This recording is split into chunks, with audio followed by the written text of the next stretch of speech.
यो वनभोज कार्यक्रम मेची महाकाली वनभोज कार्यक्रमलाई सफल पार्नको लागि आज यो भेला जुटेको हो र यो भेलाले त्यो फेब्रुअरी 26 सन्डेका दिन हुने मङ्की हिलमा हुने जुन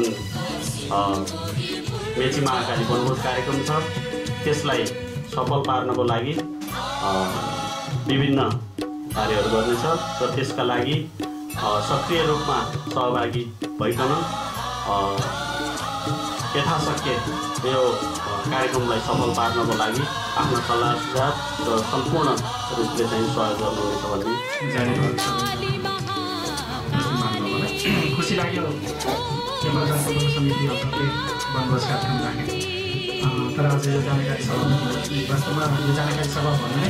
हामीले वनभोज कार्यक्रम राख्नुको पछाडिको उद्देश्यहरू अलिकति पर्ने हुन्छ र त्यसमा म पनि अलिकति जान दिएको छु हामीले यो वनभोज राख्नुको पछाडिको कारण के छ हाम्रो पार्टीको कुनै त्यस्तो एउटा प्रसङ्ग छ एउटा रमाइलो अवस्था छ त्यसलाई सजिलै गर्न खोजिएको हो अथवा हङकङमा बस्ने जति पनि नेपाली काङ्ग्रेसप्रति आबद्ध अथवा चाहिँ हाम्रो नेपाली काङ्ग्रेसप्रति सहानुभूति राख्ने महानुभावहरूलाई जम्मा गरेर किसिमको सद्भाव बढाउनु उद्देश्य राखिएको हो अथवा एउटा हङकङमा संस्था रहिसकेपछि कोषको पनि आवश्यक पर्छ सायद यो वनभोज कार्यक्रमले एउटा केही कोष उठाउने किसिमको कार्यक्रम हो भनेखेरि हामीले त्यही अनुसारले पनि अब हाम्रो क्षेत्रबाट सहयोग गर्नुपर्ने हुन्छ त्यसले यो कुरालाई पनि अलिकति विस्तृत रूपमा चाहिँ पुरस्कार पाउनु खास यसको मेन लक्ष्य नै हामीले आर्थिक सङ्कलनलाई नभइकन पूर्व मेचीदेखि पश्चिम महाकालीसम्मका हाम्रो सम्पूर्ण दाजुभाइ दिदीबहिनी बुवा मुमा मामा माइजू सबैलाई हाम्रो एउटा हार्दिक निमन्त्रणा के हो भने अब हामी नेपाली सबै एकबद्धता साथ एउटा जुन आफ्नो छुटेको साथीहरूलाई पनि हेर्न सकिन्छ र सबभन्दा यसको मूल उद्देश्य के हो भने हामी नेपाली सबै एक हौँ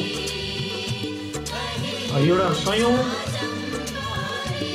थुङ्काहरू बनेर जुन एउटा माला बनेको नेपाली हामी कुनै पनि एउटा कार्यक्रमलाई आपसी सहयोग र सद्भावलाई एउटा विकसित गर्दै जाउँ र आत्मसात यहाँ हामीले गर्नुपर्ने कुराहरू धेरै नै छन् जुन कुरामा हामी सबै एकजुट भयो भने त्यो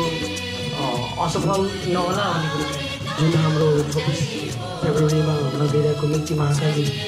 रिभ्यू अथवा वनभोज कार्यक्रम हामीले गर्न गइरहेको छौँ र यसको लागि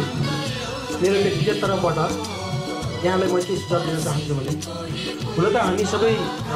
नेपाली नै हौँ जुन भर्खरै सभापतिज्यूले भन्नुभयो हामी नेपालीहरूमा अनेकता छ यसमा हामी सबै विदेशमा रहेको नेपालीहरूलाई एकता गर्ने चाहिँ हाम्रो उद्देश्य हो पहिलो कुरा दोस्रो कुरा हामीले जुन लोकेशजीले भन्नुभएको हामीले नाचगान गरेर बिबिक्ने खाएर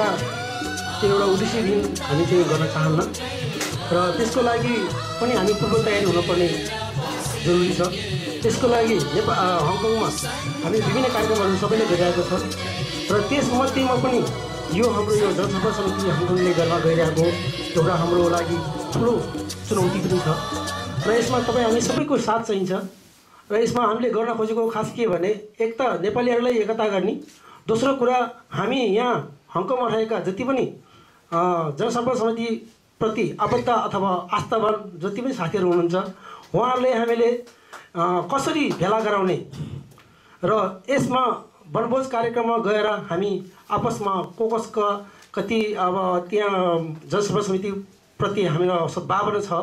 त्यो चाहिँ नै हामीले एकता गर्नुपर्ने ठुलो आवश्यकता छ।